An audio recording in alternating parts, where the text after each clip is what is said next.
I am not going to be sugarcoating this one, folks. Conan Unconquered is one of the worst RTX experiences I've had in some time. And it didn't need to be that way, which is the sad part about it. What we have here is Petroglyph, who are former company or former developers from the famous studio Westwood Studios, of course, makers of Command and Conquer, Emperor, Battle for Dune, and so on. And this is their take on the very popular Conan franchise. And what we got here is them describing this game as a survival RTS, where it's really just not only a bare bones design, but quite frankly a broken one as well. So the story is that there really is no story. The game itself supposedly follows the comic book Conan Unconquered of the same name that you unlock pages of and can also get in DLC form. But there are no cutscenes, there is no dialogue, there is no story that takes place in-game. Instead, the quote-unquote single-player campaign is literally 5 missions that are just laid out with no story or connection between them, as well as a procedurally generated map. And the procedural generation is perhaps the one unique factor when it comes to the basic gameplay of Conan Unconquered. All the maps are procedurally generated with different areas of resources where enemies will come from and special treasures that you can find. But it doesn't really add much to the game due to the very restrictive gameplay loop.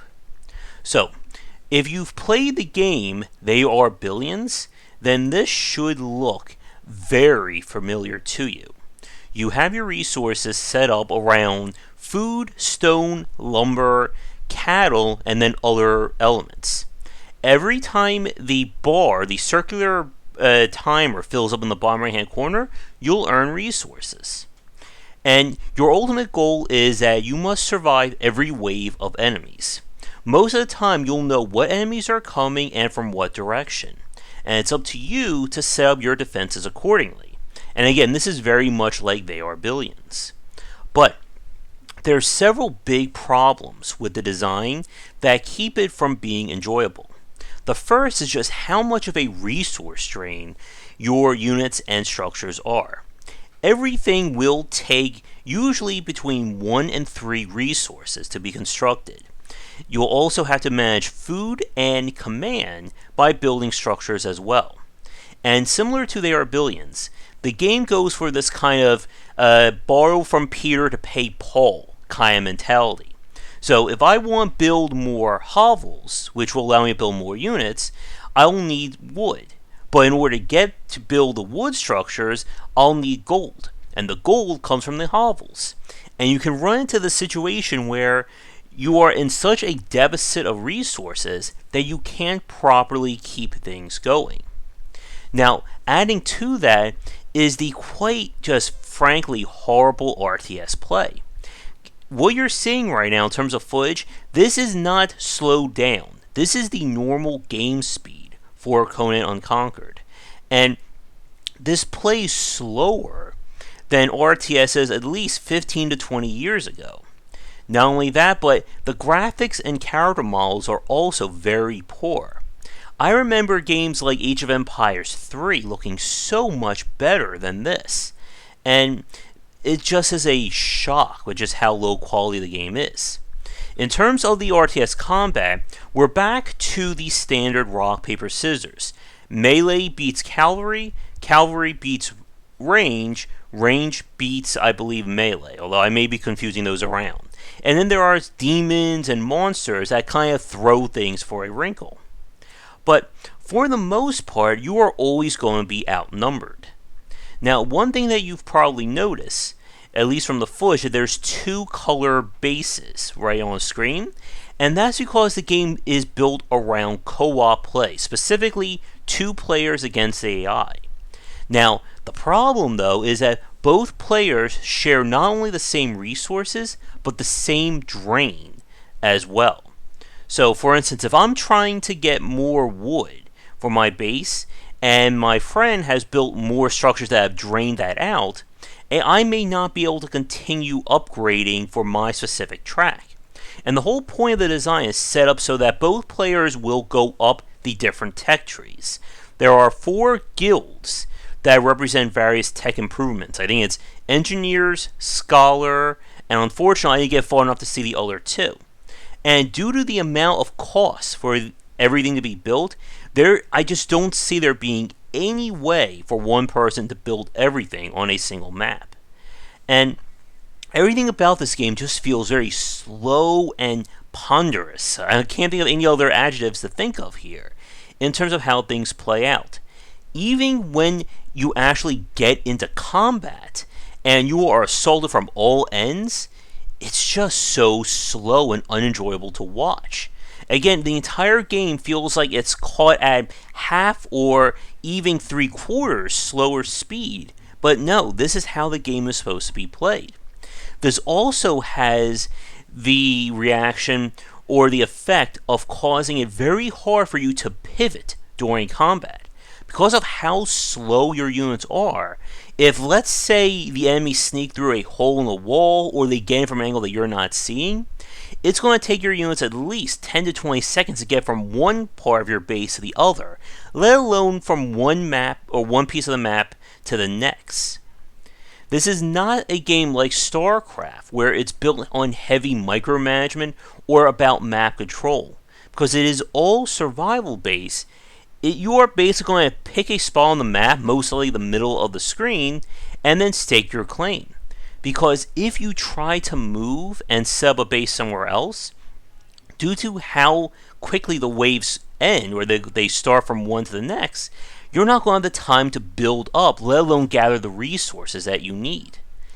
And this is just, to me, a failure on just about every front of playing it. From a content standpoint, from a gameplay, and the price. This game is priced at $30 with $10 of DLC that unlocks an additional hero unit. And I am just like flabbergasted that this came from the developers of probably some of the most celebrated RTSs of the 90s and 1000s. And I guess don't think that that's all we have to say. As after this quick shout out to our Patreon supporters and backers, I'm going to show off perhaps one of the weirdest inclusions of Conan Unconquered. And now for a quick thank you to our Patreon supporters and current Game Wisdom sponsors. If you would like to continue this discussion on game design, be sure to check out our Discord channel, linked down below. There's even more weirdness to Conan Unconquered, not only from a lack of a content standpoint. The game features these feats that are unlocked through play that are used to not only provide passive, just pure bonuses to your characters, but also unlocks additional wave and map generations. It is such a weird inclusion, and it adds grinding to a game that needs more content instead of just repeating the same things over and over again. And for the life of me, I can't imagine why this was considered a smart move for the game. But ultimately, when it comes to Conan Unconquered, to me, this is just a horrible RTS game. In fact, it makes They Are Billions, I think, better in comparison. And now I really want to see a co-op mode in that game and not play this one. But the problem is that anything that could be considered good RTS gameplay, especially this idea of holding out against waves of threats and exploring the map, have been done in other RTS titles, not only better, but also better looking as well.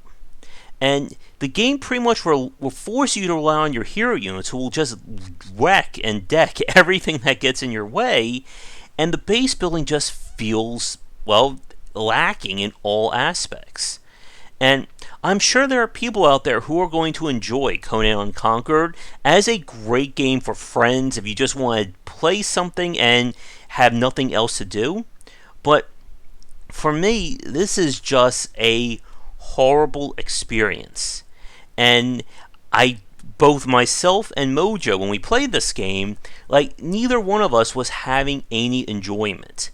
And it just felt like it's just like the very oddest cash grab, considering nobody was really clamoring for a new Conan game. And I know there's been a lot of controversy surrounding Petroglyph in the past, with them giving up or abandoning video games. And Conan Unconquered, to me, I would be shocked if we see a lot of content coming from this game in the future. Because what's in it now does not inspire a lot of confidence. And not even Conan saying what is best in life and various growls is going to change my mind. But just so many things are wrong with this game. I can think of far better RTS games. I think of far better uses of property in licensed RTS as well. And the fact that I can play games like Age of Mythology, Rise of Nations, Age of Empires 2 and 3, and those games being over 10 years old in a lot of cases, holding up and being better than this is just a disappointment on every level. But for those of you watching this right now, I know Mojo is probably going to comment down below, but for anyone else who's been playing this, I do want to hear, does this get better? Were we, 3 feet away from this game being amazing? And can you think of other RTS games that have came out lately that are better than this? Again, I mentioned They Are Billions, which at some point we will have to dedicate some more time to once it comes out of early access. But nevertheless, I do want to thank the developers for giving me a press key for this, despite the fact that I kind of ripped this apart as, I guess, per Conan's style. If you're working on a game that you'd like me to take a look at in the future, please don't hesitate to get in touch, but check back for daily discussions on game design here, and on Game Wisdom, where we examine the art and science of games. Until next time, have a great night. If you're looking for a book on design, my first title, 20 Essential Games to Study, is out now. It is available where most books are sold, and it comes in paper, hardcover, or digital copies. This is the perfect book for anyone interested in learning about game design, whether you are a student, enthusiast, or just a fan. Thanks for watching the video. If you enjoyed things, be sure to do all the liking and subscribing that the kids are doing these days. Check out our Discord channel link down below where we hang out and chat game design, and come back later tonight for our regular streamings. But that's it, and tune in for more great content here and on Game Wisdom, where we examine the art and science of games.